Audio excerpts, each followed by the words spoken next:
افق پہ کرن کرن کا پیام تھا، تیرا نام تھا، اور شب تیرہ میں وہ جو شب چراغ مجھ سے محو کلام تھا، تیرا نام تھا۔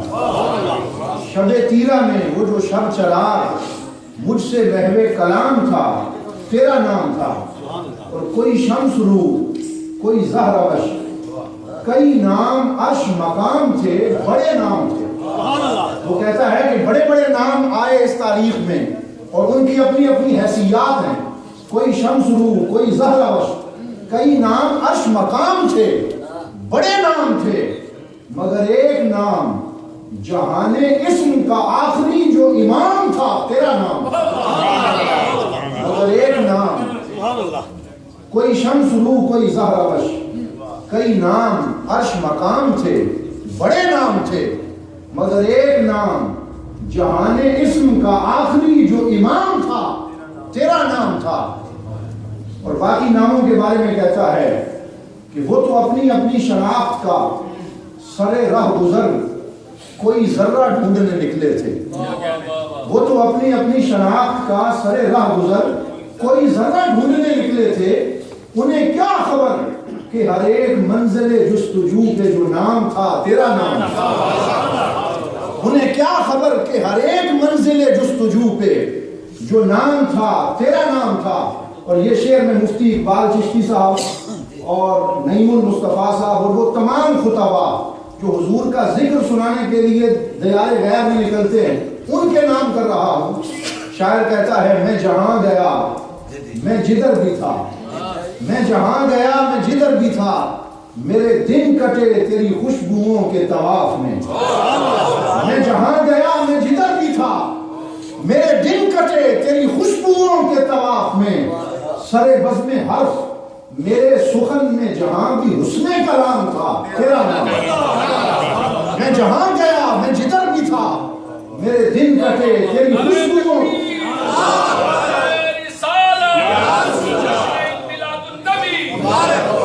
میں جہاں گیا میں جدھر بھی تھا، میرے دن کٹے تیری خوشبوؤں کے طواف میں۔ سرے بزم حرف میرے سخن میں جہاں بھی حسن کلام تھا، تیرا نام تھا۔ اب تشریف لاتے ہیں آج کی اس میلاد النبی اور ختم نبوت کانفرنس سے خطاب کرنے کے لیے ساہیوال سے ہمارے مہمان بنے ہیں، اور یہ امریکہ میں یہ حسن اتفاق ہے کہ ان کا پہلا خطاب مسجد بیت الکرم میں ہو رہا ہے۔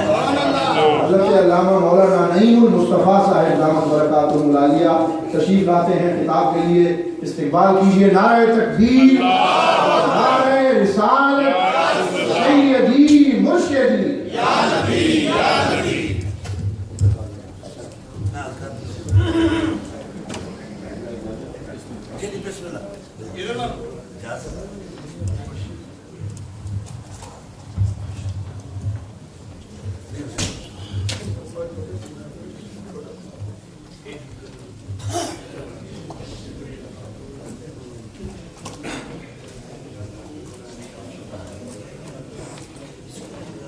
بسم اللہ الرحمن الرحیم۔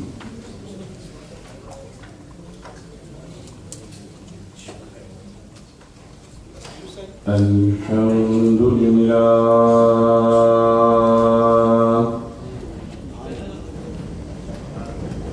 الحمد للہ الذی لم یزل عالما حیا قیوما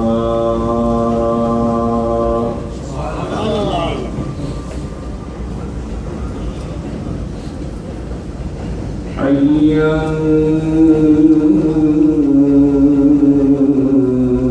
قیوما سمیعا بصیرا۔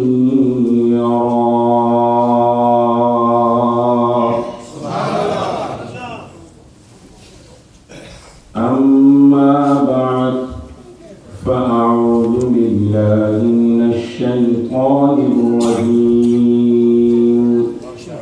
بسم اللہ الرحمن الرحیم۔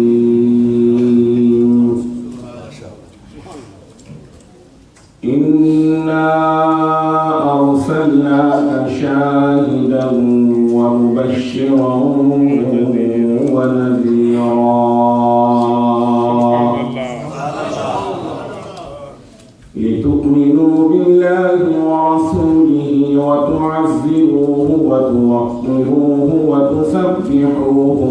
بكرة وأصيلا آمنت بالله صدق الله العلي العظيم وصدق رسوله النبي الكريم الأمين إن الله وملائكته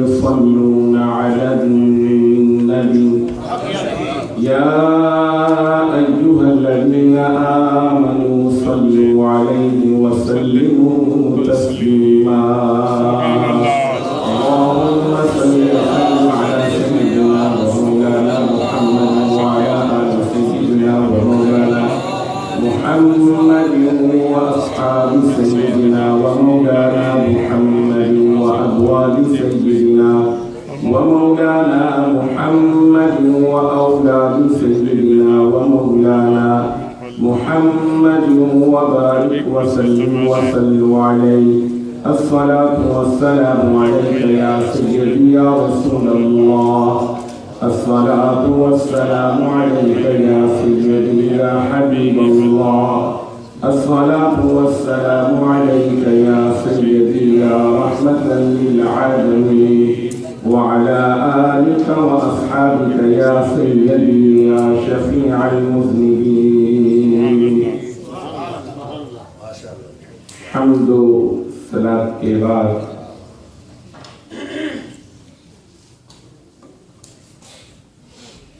میرے انتہائی واجب تعظیم و تکریم بانی محفلی قبلہ پیر میر حسین شاہ صاحب کی تمتع انتہائی عزتوں کے لائق پیر طریقت قبلہ پیر سید صفدر حسین شاہ صاحب کی تمتع عالم اسلام کے عظیم مبلغ خطیب عرب و عجم حضرت العلام استاد العلماء حضرت قبلہ مفتی محمد اقبال چشتی صاحب کی تمتع امیر جماعت اہل سنت پاکستان صوبہ پنجاب نہایت ہی واجب التعظیم تمام علماء ذی احتشام ورنہ خانان اعظام و قرائے اعظام حاضرین محفل السلام علیکم ورحمۃ اللہ۔ اللہ تعالیٰ کے فضل و کرم سے اور آقا دو عالم نور مجسم تاجدار عرب و عجم صلی اللہ علیہ وعلی آلہ وصحبہ وبارک وسلم کے نعرہ پاک کے صدقہ سے میرے لیے انتہائی سعادت مند گھڑیاں ہیں کہ آج کی یہ عظیم الشان محفل پاک بعنوان میلاد مصطفیٰ صلی اللہ علیہ وآلہ وسلم و ختم نبوت کانفرنس آقا دو عالم علیہ السلام کی نسبت و بھری یہ محفل پاک ہے۔ مجھے اس میں شرف مل رہا ہے کہ آقا دو عالم علیہ السلام کی بارگاہ میں آپ کے حوالے سے کچھ عرض و معروف بحثیت کے ادنا امتی کے عرض کرنے کی سعادت حاصل کروں تاکہ ہم سب کے لیے قیامت کے دن یہ ذکر پاک آقا دو عالم علیہ السلام کے قرب کا باعث بن جائے۔ قرآن مجید فرقان حمید میں خدا لم یزل نے ارشاد فرمایا بسم اللہ الرحمن الرحیم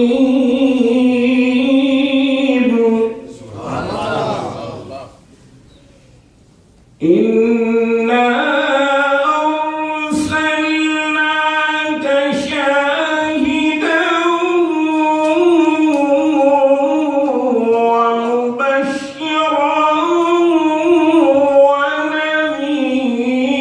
وَنَذِيرًا۔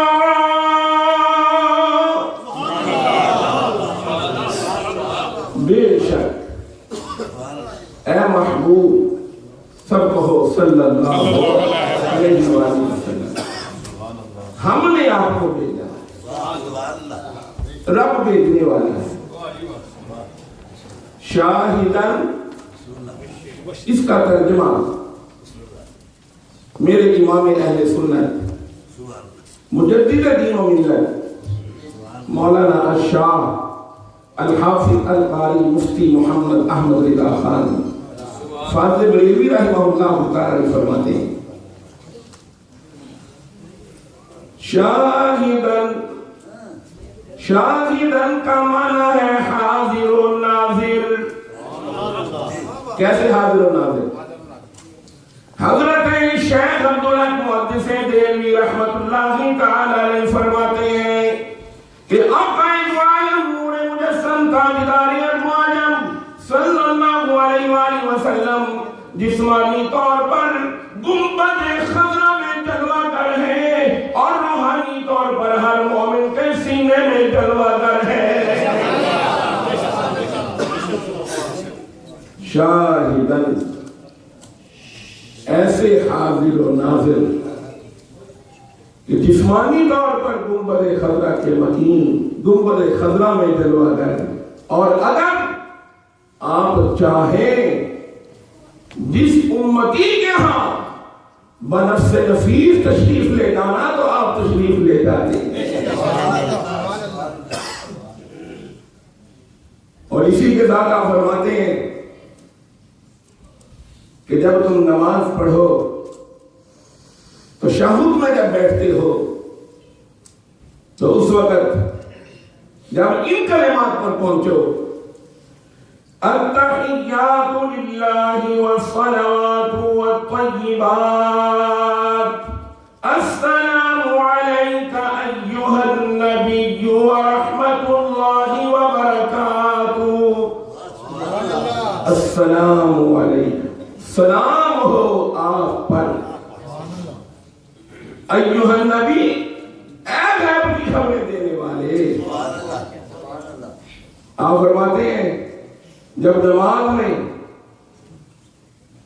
تم تشہد کی کیفیت میں ان کلمات پر پہنچو، اس وقت یہ عقیدہ رکھ کے یہ الفاظ زبان سے ادا کیا کرو، السلام علیک ایہا النبی، سلام ہو آپ پر اے غیب کی خبریں دینے والے۔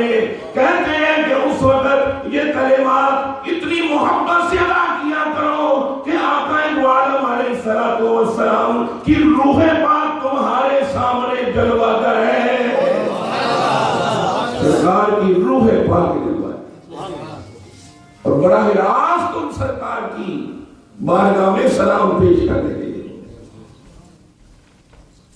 وَمُبَشِّرًا، اور خوشخبری سنانے والا بنا کر بھیجا ہے، وَنَذِيرًا، اور ڈر سنانے والا بنا کر بھیجا ہے، لِتُؤْمِنُوا بِاللَّهِ وَرَسُولِهِ، تاکہ تم ایمان لاؤ اللہ پر، وَرَسُولِهِ، اور اس کے رسول پر، وَتُعَذِّرُوهُ، اور اس رسول کی عزت کو بلند کرو، وَتُوَقِّرُوهُ، اور اس رسول کے وقار کو بلند کرو، وَتُسَبِّحُوهُ بُكْرَةً وَأَصِيلًا، اور صبح و شام اللہ کی تسبیحات و تحلیلات کا چرچا کرو۔ فرماتے ہیں کہ ایمان لانے میں دو ذاتوں کا ذکر، باللہ ورسولہ، کہ اللہ پر بھی ایمان لاؤ کہ وہ وحدہ لا شریک ہے، اور اس کے رسول پر ایمان لاؤ کہ وہ اللہ کے آخری نبی خاتم النبیین ہے۔ لیکن جب بات آئی عزت اور وقار کی تو خدای نام جلال نے یوں نہیں فرمایا وَتُعَذِّرُوهُمَا وَتُوَقِّرُوهُمَا، کہ اللہ کی بھی عزت کو بلند کرو اور اس کے رسول کی عزت کو بھی بلند کرو، اللہ کے وقار کو بھی بلند کرو اور اس کے رسول کے وقار کو بھی بلند کرو، نہیں، بلکہ فرمایا اس رسول کی عزت اور اس رسول کے وقار کو بلند کرنا ہی میرے وقار کو بلند کرنا ہے، اس رسول کی عزت کو بلند کرنا ہی میری عزت کو بلند کرنا ہے۔ اب دیکھنا یہ ہے کہ صحابہ کرام علیہم رضوان کس طرح سے سرکار کی عزت اور وقار کے اندر آقا دو عالم علیہ السلام کے سامنے کس طرح سے حضور کی عزت اور عظمت اور وقار کا اظہار فرمایا کرتے تھے۔ قرآن پاک کے اندر اللہ تعالیٰ نے ارشاد فرمایا ہے وَإِذَا قِيلَ لَهُمْ آمِنُوا كَمَا آمَنَ النَّاسُ، اور جب انہیں کہا جائے ایمان لاؤ جیسے کہ نبی پاک علیہ السلام کے صحابہ ایمان لائے، قالوا، انہوں نے کہا انؤمن، کیا ہم ایمان لائے، کما آمن السفہاء، جیسے کہ بیوقوف ایمان لائے۔ اللہ پاک نے فرمایا الا خبردار انہم هم السفہاء ولکن لا یعلمون، خبردار میرے نبی کے اصحاب کو بیوقوف کہنے والے جانتے ہی نہیں ہے کہ ایمان کسے کہا جاتا ہے۔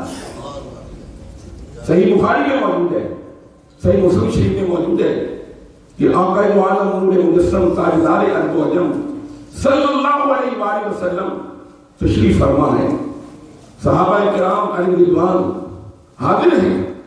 صحابہ کرام کے جرمن میں آقا دو عالم علیہ السلام جب تشریف فرما ہے تو سرکار نے لعاب مبارک ڈالنے کا ارادہ فرمایا، تھوک مبارک۔ اب آپ دیکھیں اللہ نے فرمایا کہ ایسے ایمان لاؤ جیسے نبی پاک کے صحابہ ایمان لائے، ارادہ فرمایا۔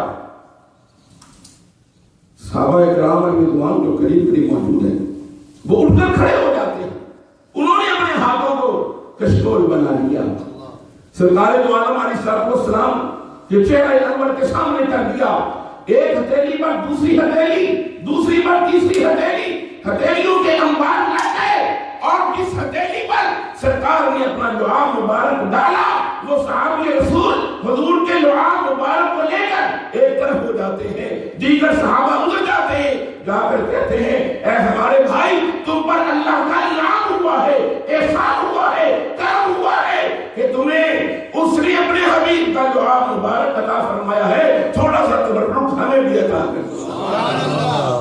تبرک یعنی برکت والا لعاب ہمیں بھی عطا کر دو۔ وہ صحابی رسول اپنی ہتھیلی کو کشادہ فرما دیتے اور کشادہ کر کے کہتے تھوڑا تھوڑا تم بھی لے لو اور میرے لیے بھی چھوڑ دو۔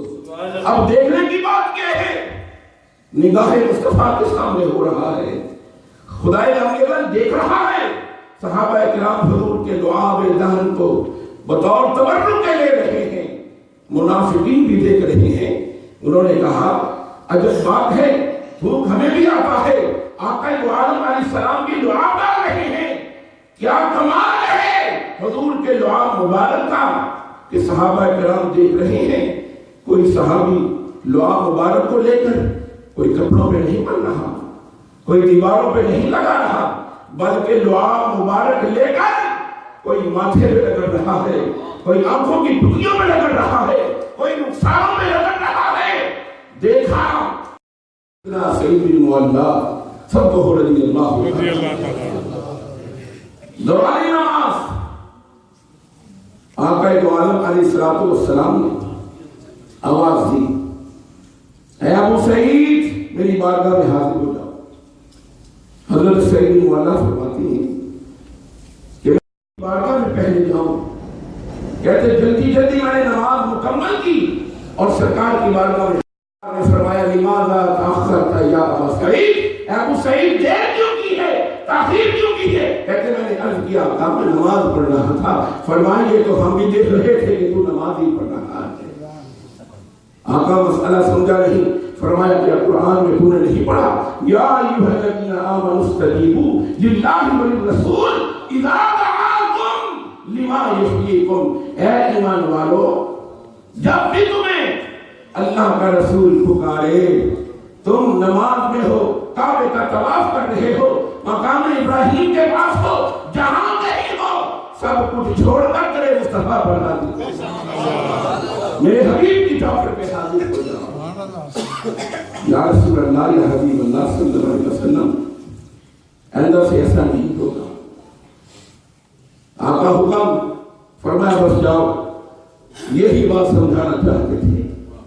چند دن گزرے، حدیث پاک میں موجود ہے، پھر حضرت سعید بن معلّہ یا حضرت ابی بن کعب رضی اللہ تعالیٰ نماز پڑھ رہی ہیں، سرکار نے پھر بلا دیا، دوران نماز 2 رکعتیں پڑھی، 2 باقی ہیں، سرکار نے آواز دی، اسی حالت میں نماز پڑھتے سرکار کی بارگاہ میں حاضر ہو گئے، آقا میں حاضر ہوں، فرمایا کیا کر رہے تھے؟ آقا نماز پڑھ رہا تھا، فرمایا کتنی رکعتیں پڑھی؟ آقا 2 پڑھی، باقی کتنی؟ آقا 2 باقی ہیں۔ سرکار نے یہ نہیں فرمایا جاؤ 2 مکمل کر لو پھر آ جانا، فرمایا جاؤ مدینے کی فلاں گلی محلے کے اندر میرا فلاں صحابی رہتا ہے، اسے جا کر میرا پیغام دو کہ تمہیں اللہ کے حبیب یاد کر لگے۔ وہ گئے مسجد سے بازاروں میں گھومتے گھماتے، کوئی پوچھ رہا ہے کہ کہاں جا رہے ہو، بتاتے ہیں کہ آقا کا پیغام لے کے جا رہا ہوں، کوئی سلام کرتا ہے اس کا جواب دیتے ہیں۔ صحابی رسول کے مکان پر پہنچے، جا کر حضور کا حکم پہنچایا، وہ باہر نکلے، تب سرکار کا پیغام ملا، انہوں نے کہا چلو میں ساتھ چلتا ہوں۔ جب آئے پھر واپس کسی سے بات ہو رہی ہے، کسی کے سلام کا جواب ہو رہا ہے، کسی کو خود سلام کر رہے ہیں۔ جب سرکار کی بارگاہ میں آئے، فرمایا کہ اے ابی کیا کرتے ہوئے گئے تھے؟ آقا نماز پڑھتا ہوا گیا تھا۔ فرمایا کتنی پڑھی؟ آقا 2 پڑھی، 2 باقی ہیں۔ فرمایا کہ جاؤ جہاں سے نماز چھوڑ کر گئے تھے اس سے آگے پڑھ لو، تمہاری نماز مکمل ہی مکمل ہے۔ وَتُعَزِّرُوهُ وَتُوَقِّرُوهُ، اور اس رسول کی عزت کو بلند کرو اور اس رسول کے وقار کو بلند کرو۔ آپ نے وہ منظر بھی سنا ہوگا، صحابہ کرام علیہ رضوان کا وہ منظر علماء کرام سے صحیح بخاری میں حدیث پاک موجود ہے کہ حضرت سیدنا ابو بکر الصدیق صلی رضی اللہ عنہ سرکار کے وہ زندگی کے وہ لمحات دنیا سے پردہ فرمانے کا وقت ہو رہا ہے، تو آقا دو عالم علیہ الصلوۃ والسلام حضرت سیدنا صدیق اکبر رضی اللہ تعالیٰ عنہ کو نماز کا حکم دیا۔ فجر کی جماعت حضرت سیدنا صدیق اکبر کروا رہے ہیں، حضور علیہ الصلوۃ والسلام علی ہے، غشی پر نہیں ہے۔ ابھی سرکار دو عالم علیہ الصلوۃ والسلام اپنے حجرہ مبارکہ میں تشریف فرما ہے، جماعت کھڑی ہے، قرات کی آواز حجرہ ہے مبارکہ میں گئی تو حضور علیہ الصلوۃ والسلام نے حضرت سیدتنا عائشہ صدیقہ رضی اللہ تعالی عنہا سے فرمایا کہ میں دیکھنا چاہتا ہوں کہ آج میرے صحابہ ابو بکر کی ابتدا میں، ابو بکر امام ہے، صحابہ مقتدی ہیں، دیکھنا چاہتا ہوں ابو بکر کی امامت میں میرے صحابہ کیسے نماز ادا کر رہے ہیں۔ حدیث پاک کے اندر موجود ہے کہ آقا دو عالم علیہ الصلوۃ والسلام تشریف لائے، دولت خانے کا دروازہ ہے نماز کا کھلا، سامنے چشتی پردہ تھا، جب اسے ہٹایا گیا تو اس کی سرسراہٹ صحابہ اکرام نے سنی۔ صحابہ اکرام فرماتے ہیں ہمارے دلوں میں خیال پیدا ہوا کہ آقا دو عالم علیہ الصلوۃ والسلام تو تشریف نہیں لا رہے، کہتے بس ہم نے دوران نماز جب سرکار کے دولت خانے کا دروازہ کھلنے کی آواز کو سنا تو ہم سب کے چہرے مصطفیٰ کی رنگ ہو جاتے ہیں۔ تو ہم نے تصفیق اس آواز کو کہتے ہیں، تالی بجائی کہ اے پیارے ابو بکر آقا تشریف لا رہے ہیں، آپ مصلی خالی کر دیجئے تاکہ آقا مصلی میں تشریف لے آئیں۔ حضرت سیدنا صدیق اکبر مصلی سے پیچھے ہٹنا شروع ہو گئے۔ صحابہ کرام فرماتے ہیں کہ آقا دو عالم نور مجسم تاجدار الوجب علیہ الصلوۃ والسلام کا چہرہ مبارک ہم تک رہے ہیں، دیدار کر رہے ہیں۔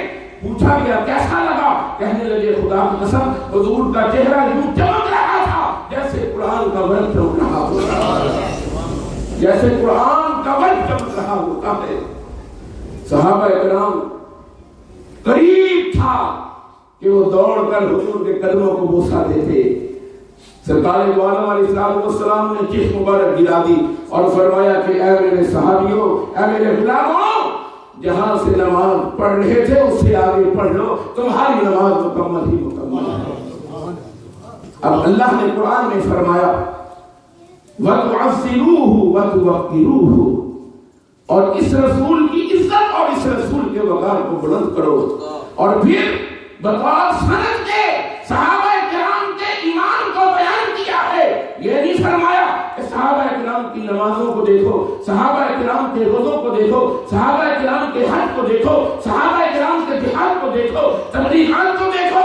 فرمایا یہ سب چیزیں تو تمہیں میرے محبوب علیہ السلام کی ذات سے نظر آئے گی، اور اگر میرے محبوب کا ادب سیکھنا ہے، تعظیم سیکھنی ہے، توقیر سیکھنی ہے، محبت رسول کا انداز سیکھنا ہے، تو پھر میرے نبی کے صحابہ سے سیکھنا. وَإِذَا قِيلَ لَهُمْ آمِنُوا كَمَا آمَنَ النَّاسُ، جب بھی یہ کہا جائے ایمان لاؤ ایسے جیسے نبی پاک علیہ السلام کے صحابہ کرام علیہ رضوان ایمان لائے. یہ کون سا چہرہ صحابہ کرام علیہ رضوان نے دیکھا کہ جن کو نماز کی کیفیات بھول گئی، اور سرکار کسی کو دیدار ظاہری کیفیات میں اور کسی کو باطنی کیفیات میں عطا فرماتے ہیں، کسی پر توجہ فرما کر اور کسی کے خواب میں آ کر حضور اپنا جلوہ عطا فرماتے ہیں. اعلیٰ حضرت تاجدار گولڑا پیرا سید میر علی شاہ رحمۃ اللہ تعالی علیہ نے جب وادی حمرا میں سرکار کا دیدار کیا نا، خواب کی حالت میں، اس وقت سرکار دو عالم علیہ السلام کے چہرہ انور کا جو دیدار نصیب ہوا، اور اس وقت جب آنکھ کھلی ہر طرف سرکار کے جلوے ہی جلوے دکھائی دیے. پورا وہ وادی حضور کے نور سے روشن و منور تھی، ہر طرف حضور کے خوشبوؤں سے پورا علاقہ معطر تھا.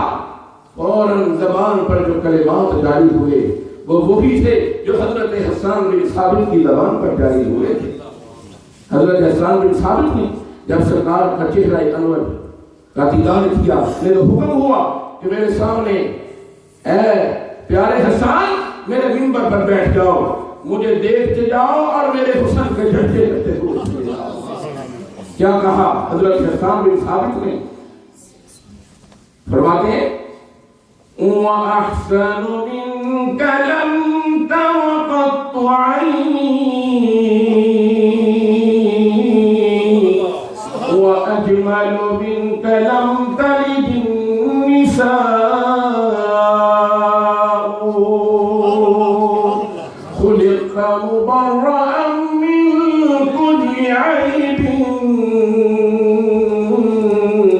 كأنك قد خلقت كما تشاء. یا رسول اللہ میری آنکھ نے آپ جیسا حسین و جمیل دیکھا ہی نہیں، آنکھ دیکھے بھی کیسے جبکہ کسی ماں نے جلا ہی نہیں، اور آپ کے رب نے آپ کو ہر عیب سے پاک پیدا فرمایا، گویا کہ جیسا آپ چاہتے تھے آپ کے رب نے ویسا ہی بنا دیا. اور میری اعلیٰ حضرت نے بھی کمال فرما دیا، کمال کر دیا ہے. حضرت سیدنا حسان بن ثابت کی ترجمانی فرمائی ہے. کیا فرماتے؟ لَن يَأْتِ نَذِيرُكَ فِي نَظَرٍ مِثْلِ تو نہ شد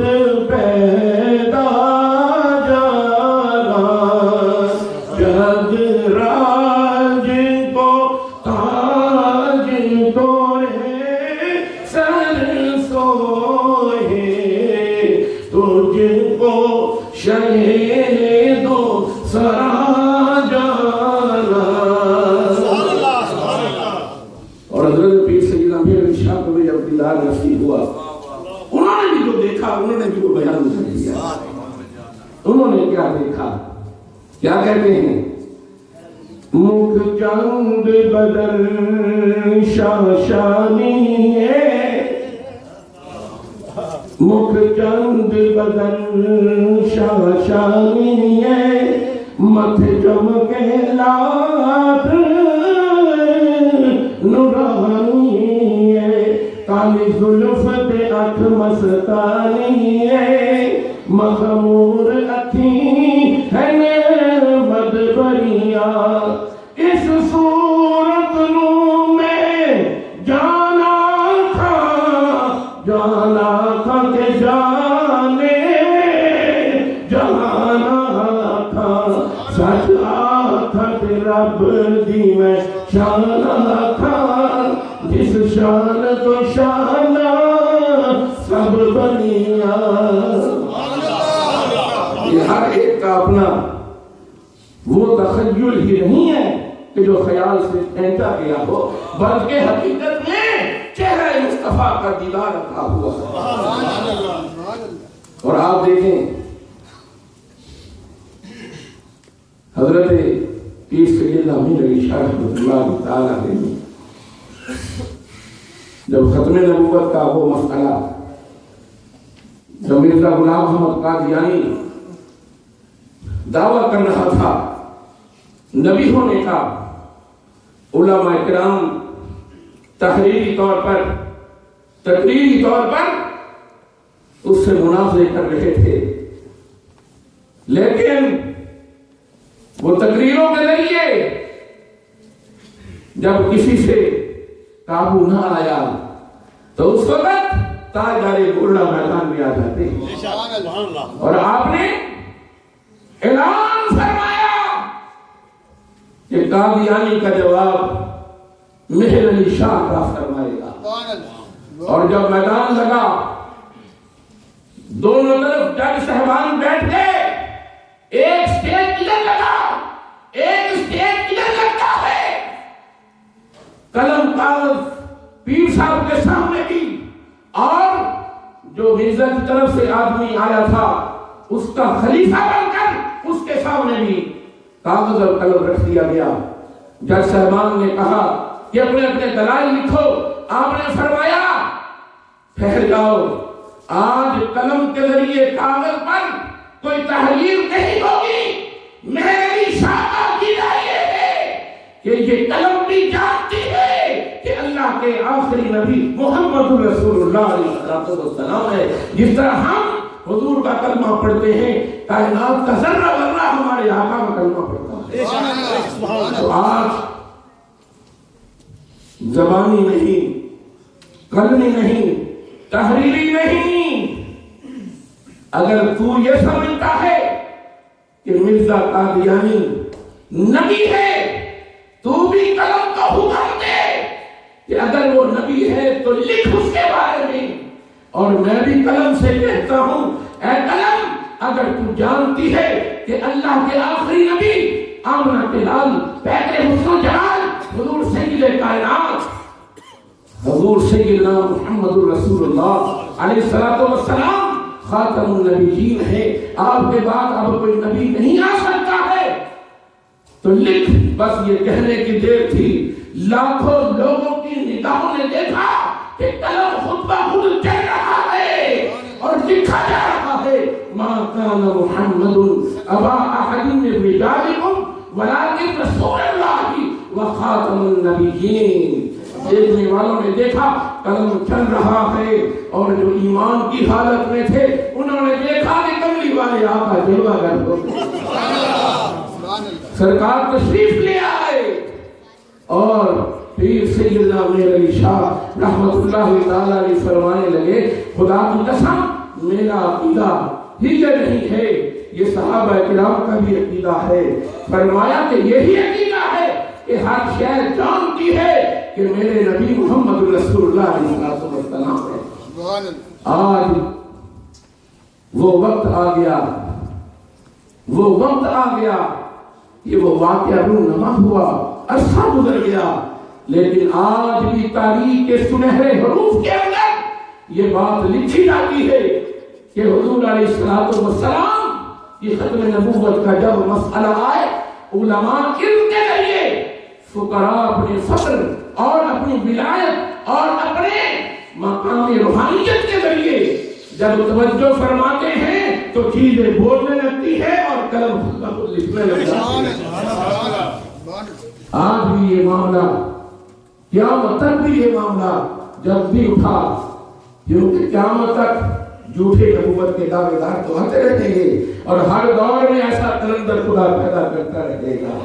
خدا لم یزل مجھے اور آپ کو آپ کے دو عالم علیہ السلام کی محبت و کی خیرات سے مالا مال فرمائے، اور آپ کی تعظیم و توقیر ہر حال میں اپنا فرض ایمان کے ناطے سے جانتے ہوئے، چاہے نماز میں ہو چاہے بیرون نماز ہو، ہر حالت میں سرکار دو عالم علیہ السلام کی عزت اور وقار کو بلند کرنا خاصہ ایمان ہے۔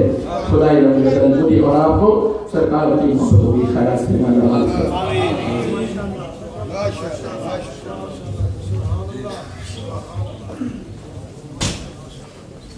حضرت علامہ نعیم المصطفیٰ صاحب نے خوبصورت انداز میں حضور صلی اللہ علیہ وسلم کی ختم نبوت اور آپ کی تعظیم و توقیر کے حوالے سے گفتگو فرمائی ہے۔ حضرت محترم، ابھی آپ محبت اور شوق کے ساتھ تشریف رکھیں۔